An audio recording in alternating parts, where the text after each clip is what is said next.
Coucou, je reviens par ici, ça faisait longtemps, pour te proposer une petite idée rigolote pour t'amuser et pour fêter l'arrivée du printemps.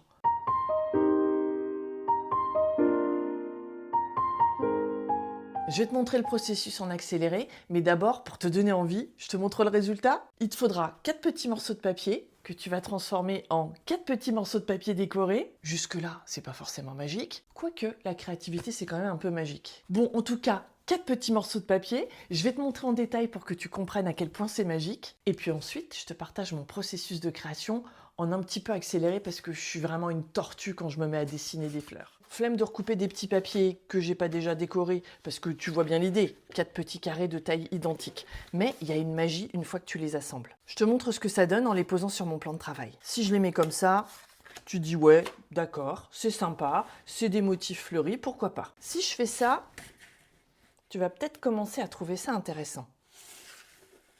Oh, mais la dame, elle aurait pas fait un puzzle? Pas tout à fait. Ou alors on peut dire que c'est un puzzle magique. Pourquoi? Parce que regarde, je prends les deux du dessus, je les passe en dessous, je me remets au centre parce que c'est quand même mieux quand l'image elle est cadrée. Tadam! Il y a tout qui correspond à nouveau. Mais pourquoi je continuerai pas? Je prends les deux de gauche, je les balance à droite, je réassemble, je me remets à peu près au centre. Tadam! Ça marche aussi. Je prends celui-là, je le mets là, je prends celui-là, je le mets là, je prends celui-là, je le mets là, je prends celui-là, je le mets là. Mais tu es? Comment ça marche ce truc? Je t'explique la théorie et puis on passe à la pratique. Je me remets du côté blanc. Donc au départ, tu te découpes 4 petits carrés.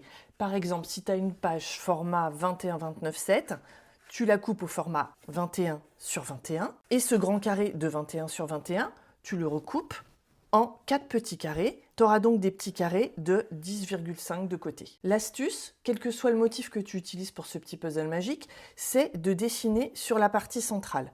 Tu mets rien sur les extrémités, tu dessines uniquement sur la partie centrale. Tu peux aller jusqu'au bord si tu veux, mais commence par te dessiner un espèce de rond mental au centre. Une fois que tu as fait ça, imagine que tu numérotes tes carrés de 1 à 4. 1, 2, 3, 4. Une fois que tu as dessiné au centre, tu passes le 1 et le 2 en dessous.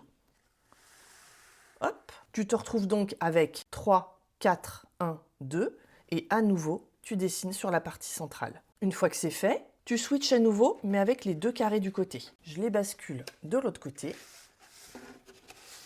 Et à nouveau, je vais dessiner sur la partie centrale. Et tu peux faire ce jeu de bascule autant de fois que tu veux, jusqu'à ce que tu aies rempli l'ensemble de tes 4 carrés. Et à la fin, un peu comme par magie, tu as 4 carrés qui correspondent et que tu peux assembler un peu dans tous les sens. Bon, maintenant, je te montre comment j'ai fait cela. Évidemment, je vais te mettre le processus un peu en accéléré parce que l'idée, c'était juste de t'expliquer le principe. Si tu as envie de t'amuser à faire ça, mets vraiment tout ce que tu as envie. Tu peux aller piocher dans les petits vendredis gribouillis. Je les ai rapatriés sur Patreon en accès gratuit dans une rubrique dédiée, mais ils sont aussi sur Insta et sur Facebook si tu veux les découvrir. Ce petit exercice fleuri, je l'ai fait en live sur Patreon samedi dernier. Je me suis amusée à faire une version colorée. Attends, je te montre. J'ai utilisé à nouveau des motifs botaniques parce que ça, c'est vraiment un truc qui me plaît, surtout en ce moment. Mais toi, tu peux faire exactement ce dont tu as envie. Du dessin, des motifs, pourquoi pas du collage, et tu remets un petit coup de cutter si tu as mis un papier collé à des endroits de jonction. Toutes les techniques sont possibles une fois que tu as compris la logique de comment je réassemble mes petits carrés. Bon, maintenant je te montre d'un peu plus près comment ça fonctionne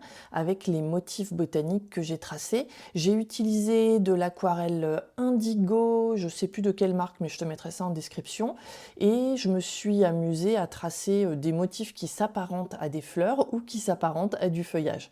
Je dis exprès qui s'apparente parce que mon intention, c'est absolument pas de représenter quelque chose de réaliste, mais vraiment de m'amuser avec les formes, de faire des choses imparfaites, de m'amuser avec le tracé du pinceau, son épaisseur. Là, c'est un pinceau à la vie qui est donc un peu pointu au bout, et si j'appuie dessus, il s'écrase un peu. Donc voilà, je m'amuse avec les formes et je veille, comme je te l'ai indiqué pendant la petite présentation du début, à rester à l'intérieur du papier et à ne pas mettre des choses trop près des bords. Je peux aller sur le côté comme tu le vois là, mais je ne vais pas mettre des choses qui vont couper le bord de ma page. Je reste dans la partie centrale en faisant comme si j'avais une petite bordure blanche tout autour dans laquelle je ne vais jamais me mettre pour créer. Donc je remplis progressivement cette partie centrale. J'essaie pas forcément, dès la première étape en fait, de savoir tout ce que je vais mettre sur cette page et comment je vais le mettre. Je sais que je vais pouvoir pivoter à plusieurs reprises en fait. Donc en complément de l'aquarelle indigo que j'utilise, j'ai aussi un crayon de couleur, voilà, pareil, dans un ton un peu bleu foncé. Je sais plus non plus ce que c'est celui-là, j'irai te rechercher la référence si ça t'intéresse. Et ce que je veux en utilisant un crayon de couleur, c'est ajouter un petit peu de contraste, de texture. L'aquarelle elle-même, elle a du contraste parce que je mets plus ou moins d'aquarelle ou je la dilue plus ou moins. Donc ça fait un petit peu des effets de pigments qui soit sont très denses, soit au contraire sont un peu plus clairs. Donc il y a déjà un effet de jeu avec les pigments de l'aquarelle. Mais le fait de rajouter du crayon de couleur, c'est aussi une façon de mettre de la nuance, de mettre un petit peu de légèreté. Alors je pivote, je fais le premier pivot entre les deux feuilles du haut et les deux feuilles du bas. Et tu vois, je me retrouve avec une grande zone blanche au centre. Et c'est à cette zone-là que je vais m'attaquer. Donc je recommence, je remets d'autres motifs, j'essaye de varier un petit peu et d'avoir des choses qui sont différentes. Et en même temps, comme je suis sur une composition qui est monochrome, d'une seule couleur, eh ben je sais que je vais avoir de l'unité et de la cohérence dans ce que je vais mettre parce que quoi qu'il arrive, j'utilise les mêmes teintes et les mêmes fournitures.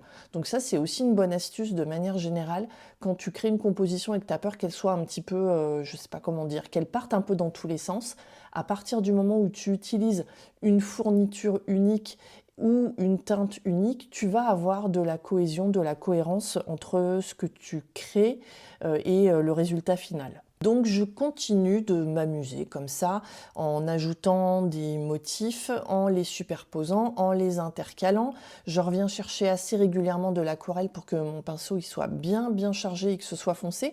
Au départ, je voulais travailler carrément à l'encre de Chine, tu vois, avoir un truc vraiment très noir et blanc. Donc ça, c'est possible aussi. Au contraire, tu peux faire quelque chose avec plein de couleurs. C'est ce que j'ai fait pendant le live avec mes abonnés sur Patreon. Je m'étais défini une palette de couleurs assez joyeuse parce que j'avais même du jaune fluo dedans. Donc tout est vraiment possible quand tu crées.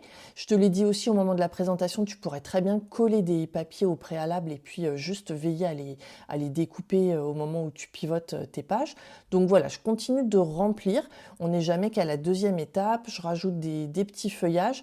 Le crayon à papier que j'utilise là, c'est un Derwent Inktense. Donc quand je le trempe dans l'eau, eh ben, les pigments sont un peu plus foncés. Et donc là, j'ai switché de droite et de gauche les deux parties latérales. Et à nouveau, j'ai une zone blanche qui apparaît, hein, qui est bien moins remplie que le reste et que je vais prendre le temps de remplir à nouveau. Alors j'ai fait des petits points, ça c'est une technique que j'avais montrée sur Instagram, faire des petits points de couleur avec quelque chose d'assez liquide et puis relier ces petits points. Donc je vais m'amuser à rajouter des petites choses comme ça. À chaque fois, je teste des techniques différentes en fait. Quand c'est une création comme ça et que j'entremêle plein de motifs de fleurs ou de feuilles, en fait, tout est possible. Donc tu peux vraiment profiter de l'occasion, pardon, pour tester plein de choses différentes. C'est ça qui est vraiment très chouette. Je te l'ai dit aussi dans la petite présentation, je te l'ai écrit plus précisément. Là, c'est du papier aquarelle 300 grammes. N'importe quel papier peut convenir, mais évidemment, si tu utilises des médiums liquides comme l'aquarelle, c'est bien d'avoir un papier un peu costaud qui va bien se tenir et qui va permettre aussi d'avoir des jonctions plus faciles à faire. Le premier essai que j'avais fait, j'avais un papier qui était un peu plus fin et du coup, c'était un peu compliqué parce que quand ça gondole et que tu essayes de tout caler l'un contre l'autre, c'est un peu plus difficile d'avoir vraiment un dessin qui se continue d'une page sur l'autre. Donc là, tu vois, j'ai switché à nouveau et à nouveau, je rajoute des motifs. J'ai toujours l'œil sur cette partie centrale dans laquelle je me mets. Et puis, je fais aussi en sorte qu'il y ait une espèce de logique. Comme c'est des motifs floraux et qu'il y a des tiges de fleurs, et ben, si la tige, elle démarre quelque part, il faut qu'elle s'arrête quelque part. Après, tu peux très bien avoir des motifs de fleurs qui flottent un peu dans ta page et sans que tu aies forcément besoin de tout relier. Mais moi, je sais pas, mon cerveau un petit peu monomaniaque, il avait besoin que les choses soient reliées les unes aux autres. Alors la vidéo que tu vois, je te l'ai accélérée grosso modo en x5. Donc moi, j'ai passé une grosse demi-heure, pas loin de 40 minutes sur ma création. Pourquoi? Parce que j'aime bien aussi prendre le temps et ralentir autant que possible quand je fais ça. Je suis vraiment concentrée un peu comme si c'était un processus méditatif, tu vois, un peu comme le Zentangle, où tu fais des motifs comme ça et tu es vraiment concentré dans ton geste. Et ça, c'est vraiment une pratique très très précieuse pour se vider le cerveau et se faire du bien. Alors, je te le commande plus forcément, mais tu vois que je switch régulièrement mes feuilles, je les change de place. Ça me permet d'avoir toujours un œil un peu attentif sur est-ce que tout est bien rempli, est-ce que je peux rajouter des choses. Au bout d'un moment, je sais pas, j'aurais peut-être pu, par exemple, faire des petites éclaboussures. J'aurais pu utiliser un peu plus le crayon de couleur. Tu vois, maintenant que je te commente la vidéo et que la création est finie, je me dis que s'il y avait eu un peu plus de crayon de couleur, ou pourquoi pas une teinte de bleu, je sais pas, un bleu un peu turquoise pour avoir deux teintes de bleu, ça aurait été chouette aussi. Avoir une composition avec deux couleurs, soit deux couleurs dans un même camailleux, soit au contraire deux couleurs avec du contraste. Et dans ce cas-là, je pense que j'aurais veillé à avoir une couleur un peu plus rare que l'autre. Ne pas avoir un contraste à 50-50, mais quelque chose d'un tout petit peu déséquilibré. Je trouve que les créations, elles sont toujours plus intéressantes quand il y a une forme de déséquilibre et qu'on ne recherche pas forcément la perfection. Mais si pour toi, ce qui est OK, ce qui sonne juste, ce qui est important, c'est au contraire que ce soit j'allais dire très harmonieux, très régulier, très propre, et ben le type de dessin que tu peux faire ou le type de création que tu peux faire, c'est bien qu'il soit l'écho de cet univers-là qui est le tien et que pourquoi pas tu aies des choses qui soient très très propres, très harmonieuses et compagnie. Donc à nouveau, régulièrement, tu vois, j'ai rechangé de place mes feuilles.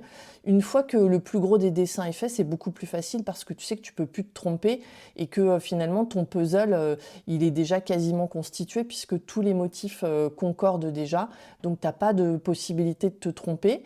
La petite précaution à avoir si tu travailles à l'aquarelle, c'est que le médium il est liquide, donc le risque c'est de mettre les doigts dedans, éventuellement que ça bave un petit peu au moment où tu bouges tes feuilles. Mais à nouveau, est-ce que c'est grave ou est-ce qu'il ne faut pas qu'on accueille ces petits accidents éventuels? Donc là, tu vois, j'ai fini ma création, je m'amuse à changer les trucs de place, à voir si tout me convient comme ça. Et voilà, c'est terminé. Ce qui serait sympa si cette vidéo t'a plu, c'est de la liker, c'est de t'abonner à ma chaîne, et puis de me laisser un petit commentaire, pourquoi pas. Bisous! Merci d'avoir regardé cette vidéo. Moi, c'est Eugénie et je crée dans des carnets qu'on appelle Art Journal. Je partage tout ça dans mes cours en ligne et aussi sur Patreon. Si tu veux découvrir ce que je fais, tape supermamart.fr ou bien va voir le lien en description. Et si tu as envie de créer à ton tour, like et abonne-toi pour plus d'inspiration créative. À bientôt!